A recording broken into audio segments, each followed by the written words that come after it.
All right, and we're live again. We had a little bit of a false start there, but welcome everybody to the Gunner Technology Livestream, a weekly tech talk for non-techies and techies alike. I'm your host, Barry Merkins. With me again is Cody Swan, President and CEO of Gunner Technology. How's it going, Cody? How's your internet doing? Can you not hear me? That would be amazing if this didn't work again. Or are you frozen? Let's go to Cody Vision.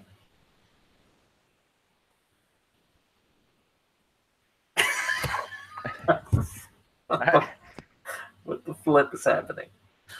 Am I on? You're on. You're live. Are we live? We'll do it live. Anyways, that's President and CEO of Gunner Technology, Cody Swan. There he is.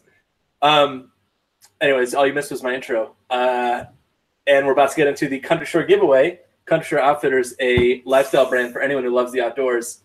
Make sure to sign up for the giveaway on our Facebook page, where you can also see more about our company and post your answer to our question of the week.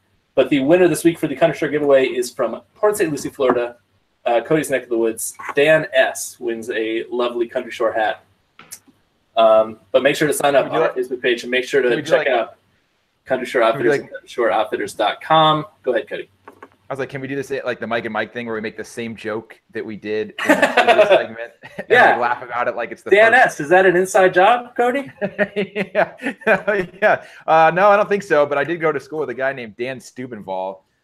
It still works. It still plays. Still funny the second time around. Yeah. So do you want to get to the question of the week this week, which people can answer on our Facebook page? Yeah. So the question of the week last week first was, do you prefer to work alone or in a group? And about over 2,000 out of the 2,400 respondents said they'd rather work alone. So we have a bunch of people who hate everyone else, which I can sympathize with.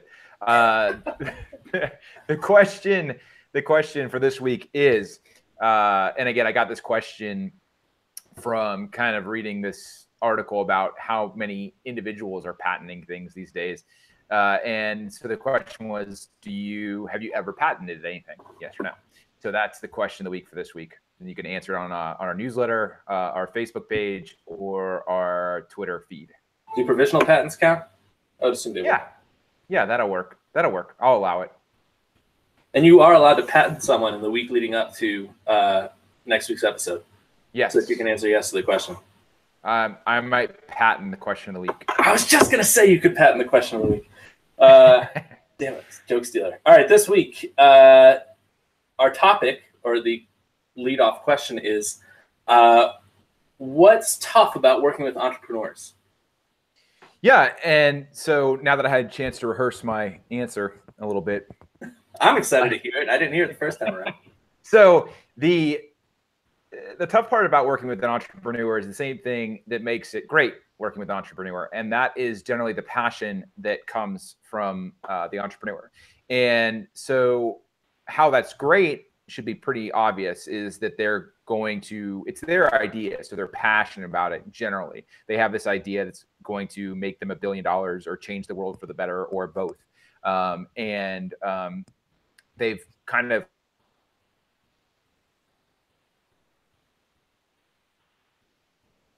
very passionate about it. They're going to do whatever they can to make it a success, which is great. You don't have to hunt them down for answers. You don't have to do things that aren't in your wheelhouse. We can focus on doing what we do best, which is building something and determining how something should be built. And the entrepreneur gets to focus on what should be built. And that means kind of and getting feedback to allow that to become a finished, polished product. At the same time, that passion leads into other areas where we've talked about before on this show, which is that perfection kills area. And so because they're so passionate about it, sometimes they get in this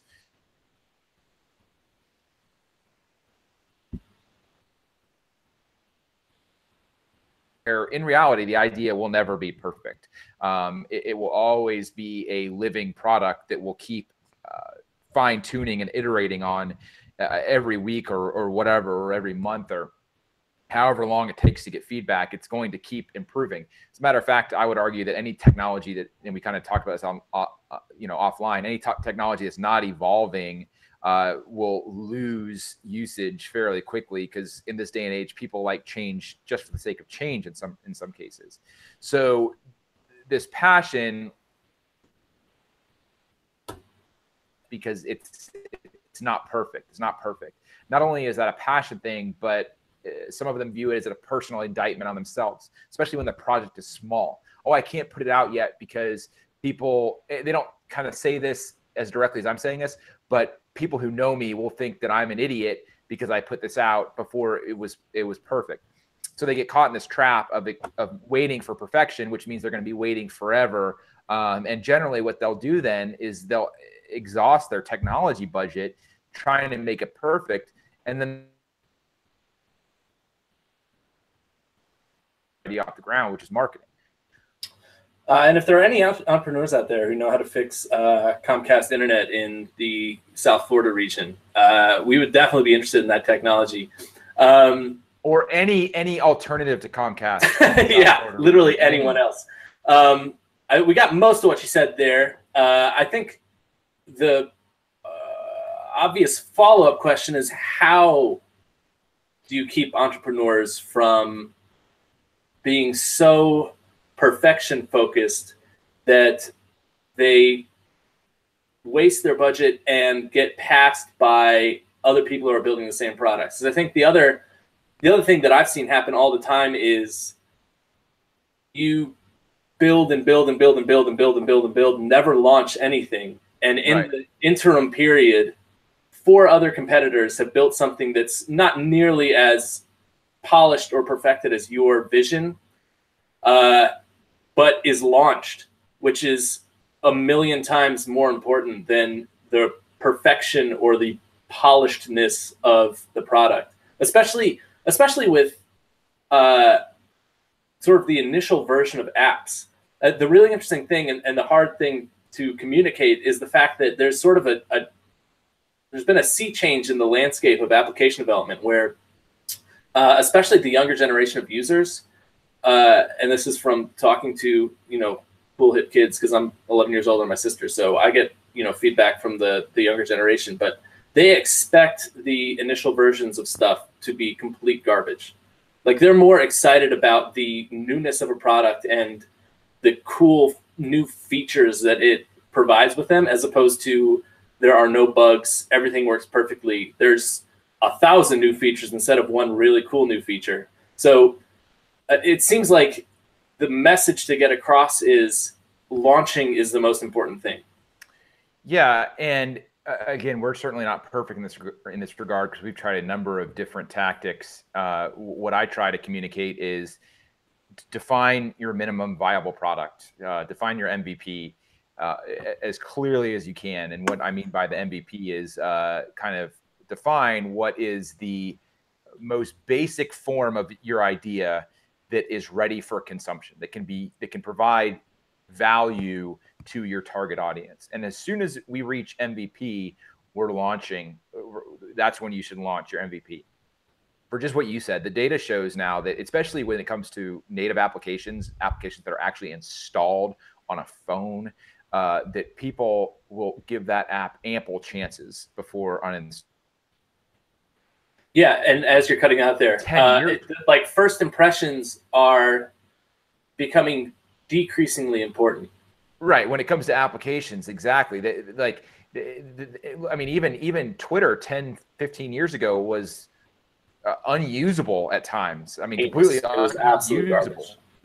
And Craigslist, another thing that was just garbage and kind of still is. But if there's utility involved, people will keep using it, especially if they can see, like you said, the potential, because people want to be like first movers these days. So if they can see the potential involved, that they'll definitely they're not going to cut bait because this product doesn't have this feature or that feature. If they can see, the potential, they'll wait for that feature, and they'll actually probably suggest that feature to make the product better. That's actually a great point. Something I hadn't thought of. The fact that people want to be part of the coterie of like the initial X number of users. They want to be able to say, you know, I was on. I guess they probably want to be able to say I was one of the first 10,000 people on Facebook for whatever the next Facebook is. Oh gosh, that carries huge weight nowadays. The glorification of getting your user.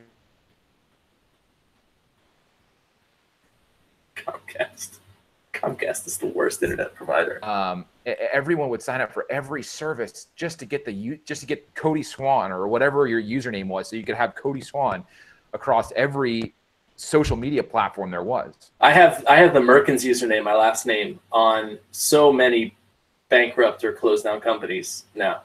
Oh yeah, yeah, and again, like, and the point is that they would keep coming back until kind of the value of the company was exhausted. Like I don't know of any product that failed because of short-term bugs. Like if there's a defect or a bug in the product and you don't fix it, then yeah, people aren't going to use it. But I have yet to actually see a product or an idea that provides value that had a bug that people were like, they encountered the bug and like, oh, I'm never using this again.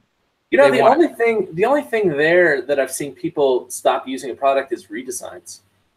People hate redesigns, especially like sweeping changes via redesigns. Yeah, and even then, I in my experience and kind of the data shows that there's like a blip in usage or yeah, there's like that initial like bandwagon like I'm gonna leave this. I'm gonna leave. Dig is what comes to mind. I'm gonna leave Dig because they redesigned the site. Yeah, they're like, oh, this is terrible. Facebook is forgetting about its users, or Snapchat is forgetting about its users. We didn't ask for this, blah, blah, blah, blah, blah. And there's this big initial backlash. But then, you know, in some cases, in a lot of cases, they come back to using it. But yeah, that is like the case where you will actually see users drop off when you kind of try to change too much at one go. People fear change. So, I mean, I guess that's sort of like the background behind our, it's not really a theory. I mean, it's a theory in the way that gravity is a theory. Like, so how do you convince entrepreneurs that their product doesn't have to be perfect? It just has to be launched. Like good and launched is better than, is infinitely better than perfect and constantly in development. Right. And it's, again, it's so tough. Like, and what I was saying was you have to kind of set boundaries up front. And even then it doesn't work all the time. You're kind of giving it more of a chance of working, of saying, okay, at one point are we going to launch? You know, way up front, not kind of like when you're frustrated and you know, you've been developing forever, but up front. Okay, when you're kind of listening to this idea, at what point do we launch this? And you kind of try to pin them down to a point where at this point, this is where we're going to launch it. That's not always successful, because usually what happens is it gets to that point and there's always one more thing. There's always one more thing. Yeah, in my mind, back when I was talking about this, I thought it would be launchable at this point, but now there's just one more thing. There's just one more thing. And that's where you can go back on experience and be like, exactly what you said. Look, we've done this hundreds of times. And it's like the worst outcome in their mind is failure, meaning the idea is not a success. But if the idea is not going to be a success, don't you want to find out quickly rather than like kind of drag the horse through the mud and beat it the whole way down to the water? Like, I mean, like it's such a, you try to convince them that yes, in either situation, the worst. That's the perfect coding face to freeze on. Sorry, in either case, the worst, and then you cut out. In either case, in either situation, the worst case scenario is failure. But given the choice between exhausting your entire budget and then failing, or failing and then having a lot of budget left over and deciding if the failure is a critical failure, a fundamental error or failure, or one that can be solved, you always want to take the latter, where you're failing fast, where you still have time to correct it, rather than when you fail and you're out of budget and you have nothing, you have no way of correcting whatever the failure was. This might be a tangent, but is there a human psychological element to this? Because I'm thinking now of sort of people's use of brokers to manage their stock portfolios and stuff, which historically haven't done better than chance, but people just want somebody else to be in charge of losing their money as opposed to them losing their money themselves. Yeah, that's a really good point. I definitely think there's a psychological factor there. And like, you went with stocks, and there's a reason why people hang on to losers, like, because they keep expecting it to bounce back. They keep expecting like magic to happen. Yeah. And so like, no, you gotta, that's why when you're buying a stock, you kind of, at least in my mind, I always set parameters when I'm investing in anything. Okay, if it gets to this point, I'm getting out. I'm reevaluating. You set success metrics, you set failure metrics, and if either one of those happens, then it's time to reevaluate. And without those metrics, without those boundaries, you're just kind of hoping for the best or hoping not for the worst. What if you had like some sort of explicit agreement that said we're going to launch on November 1st, 2018. So, no matter what, regardless of what status the application's in, like, we're launching on that date. So what can we get done by that date? What do we want to get done by that date? How far is the budget going to go by that date? Is that a potential tactic? It seems like that might set enough of a boundary that people would lock it down more than if it was just MVP. Yeah, potentially. The problem with that is launching is so nebulous. So there's two things that came to mind when you're talking about that. So, okay, we're launching on November 1st. So that what that means in my mind is at the bare minimum, the product is available to be used by the public. But that's one definition of launching. But really what we're talking about is what? Like, what we're really talking about is moving to the marketing phase of the project. When we say launching, like, so, but if you have, it's tough to force the entrepreneur to move on to the marketing phase of the project and start spending money on marketing. So if you have a contract that says we're launching on November 1st, then you could have this soft launch that never moves into the marketing phase, which again, unless you just catch lightning in a bottle, launching, putting something out there for public consumption just isn't enough anymore. You actually have to market it. So it's kind of like you have to convince the entrepreneur who's a stakeholder in this point that, okay, at this point, we're going to start throwing marketing dollars behind there. And, the one way to do that is, okay, our contract said on November 1st, we're launching. So we're not doing anything else to the application until you spend some marketing dollars on it. We're not doing anything else to the application. But that creates like this conflict situation where you do want to help. You don't want to just be like, all right, well, there you go. Do with it what you will. Because it's more, especially when you're working with entrepreneurs, it's more of like a relationship than just kind of someone throwing dollars at you to do something. But at the same time, it's better for them. It would be like tough love. And you say like, look, you said you're going to launch. We've done our part of it. So you need to move on to marketing, and we need to get some users, and then we can pick back up development again.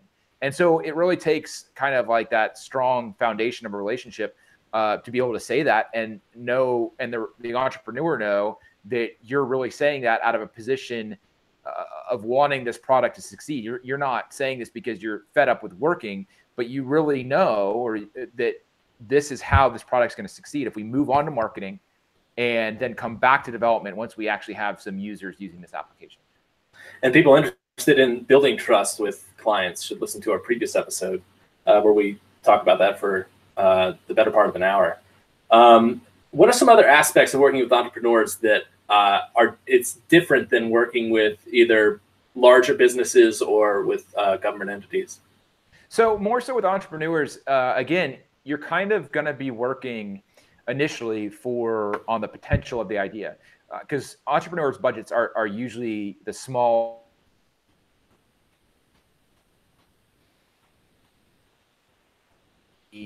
The second, third, fourth, fifth contracts, are much more lucrative because, again, you're working much more as a partnership. You're kind of in it together, because like if the idea fails, then you lose the client, right? So you are kind of working as a team, even if we as Gunner Technology don't have an equity stake in the new company, which sometimes we do.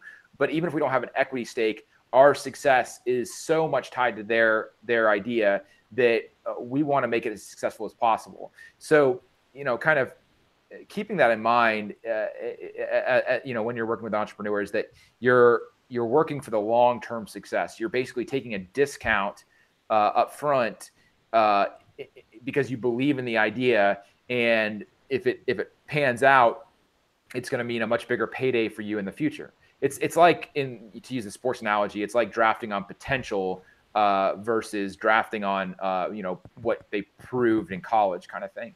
So you take the younger, junior running back, or running back's horrible analogy because no one should draft a running back anymore, but you're drafting someone who shows great numbers at the combine, for example, rather than someone who had a ton of stats in college, kind of thing, because you see potential in them. So you're drafting on the potential rather than the known quantity. Okay, we got kind of a late start, so I think maybe that's a good place to end it for the people who've hung around for 45 minutes. And thank you guys for bearing with us through the trials and tribulations of the first go round. Blame Comcast. And thank you so much, Comcast, for your amazing internet service. So that's going to do it for this episode of the Gunner Technology Livestream. Make sure to check us out next Thursday at 1 p.m. Eastern Time. Make sure to check out our podcast on iTunes, our blog at gunnertech.com, and make sure to check out our ebooks on Amazon, iBooks, Barnes & Noble, Kobo, and anywhere else that ebooks are sold. And make sure to sign up for the Country Shore giveaway on our Facebook page, and check out Country Shore Outfitters at countryshoreoutfitters.com. And check out our question of the week on our Facebook page, which, remind them again, Cody, what this is. The question of the week is, have you ever had anything patented? And a provisional patent does count. Have you ever had anything patented? And a provisional patent counts. That'll do it for this week. Thank you guys for tuning in and sticking around for the 45 minutes that it took. I'm Derry Merkins. That's Cody Swan. We'll see you next week.